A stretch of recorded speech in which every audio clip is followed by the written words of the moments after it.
Tonight, a traffic stop along I-40 is raising new questions about your constitutional rights. Among the questions, what happens to your right to say no to a search when police are looking for cash? The traffic stop occurred west of Nashville, along a stretch of interstate in Dixon County that has become well known for a controversial practice known as policing for profit.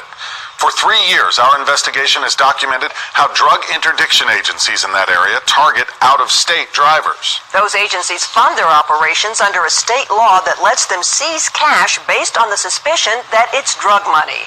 News Channel 5 Chief Investigative Reporter Phil Williams spent the last 5 months investigating this latest twist. You know, if you're ever stopped by one of these agencies, you might think you have a constitutional right to say no to a search of your car. But a California couple discovered no doesn't always mean no. Ronnie and Lisa Hankins have no fears about traveling the freeways of Southern California. But after what happened in this traffic stop back in May, the interstates of Tennessee are another story. Seemed like Nazi Germany. You gotta have paperwork and proper authority to come through Tennessee. The San Diego couple had been on the road for days after attending a family funeral in Virginia when they got stopped on the westbound side of I-40 in Dixon County. And I told her, we're going to get pulled over. It came right after they passed an interdiction agent with the 23rd Judicial District Drug Task Force. What made you think he was going to stop you? Because we had out-of-state license plates and my wife is Hispanic. After separating Lisa from her husband, come on, have a seat in my truck for me. Stay for there. Supposedly so he could write her a warning ticket for a traffic violation, the agent began repeatedly questioning her. Then he had a favor to ask.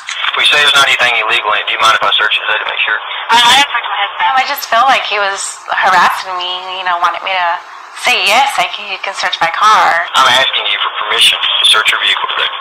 And you are well within your right to say no, and you can say yes. It's totally up to you whether you want to show cooperation or not. So why not say yes? I mean, there's no reason for him to say, to search my car. I am asking you that because I do believe that you're not being honest with me. Why wouldn't I be honest? I don't know. He died on May 1st. The officer did not believe their story that they had been to a funeral for Ronnie's grandfather, even though a quick search of the internet would have proved they were telling the truth. You have to give me a yes or no. I do need an answer so I can figure out whether I need a dog to go around it or not. I was getting upset because, he kept on, asking me over and over, and I said, you have no reason to search my car. You're ready, dog. That's when agents brought out a drug dog to sniff around their car. If that dog does not hit, they don't get to search your car. No. There's no probable cause. But that's exactly what happened. We ran a dog and the dog's alerted on the vehicle, so we're going to be searching, okay? And whatever's in there, we're going to find it in just a second. Ronnie was furious. There's never been any drugs in that vehicle. It never will be. It turns out the man that the task force stopped knows a thing or two about law enforcement himself. He's a federal police officer here at the Marine Corps Air Station Miramar in San Diego. You lied on the dog, sticking on the car, You got the drug task force, you out here arresting me and my wife, but I'm just coming back from a funeral. That's exactly how I expect most police officers to do. Okay. And you're convinced they cued that dog to hit? Yes. 100%. There's no doubt in my mind. They cued that dog. Take a look in slow motion. The dog passes an open window on the passenger side with no alert.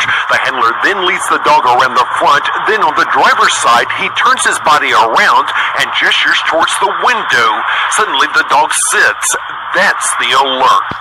Just like a child. You can make a child say anything you want. You can make a dog do whatever you want too, if you train them the right way. And you are convinced that's what happened here? Yes. Get you alive at the dog alert. For almost an hour, Man, it's hard to be here. the two agents searched the Hankins' belongings, Thank you for your area. Don't we're going.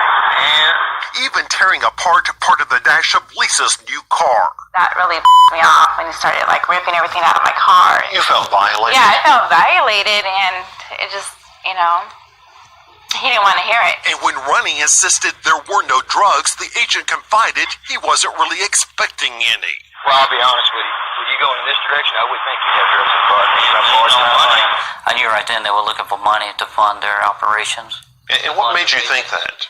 Because they're not worried about the drugs. They're worried about the money. Yeah. When agents couldn't find anything, they wrote up this report to justify the dog's alert, saying they found marijuana debris on both the driver and passenger floorboards. We showed the report to the couple. It's just them trying to cover their backside. Ronnie noted that the drug dog had passed by the open passenger window and did not alert. The truth, they say, all agents saw inside the car was grass from the cemetery where they had buried Ronnie's grandfather. It makes me angry to someone that would attack my character. Because not only that attacks my character, that could cost me my job. As for her experience, Lisa Hankins said she knows one thing for sure. I know I won't never drive to Tennessee again. That's the last time.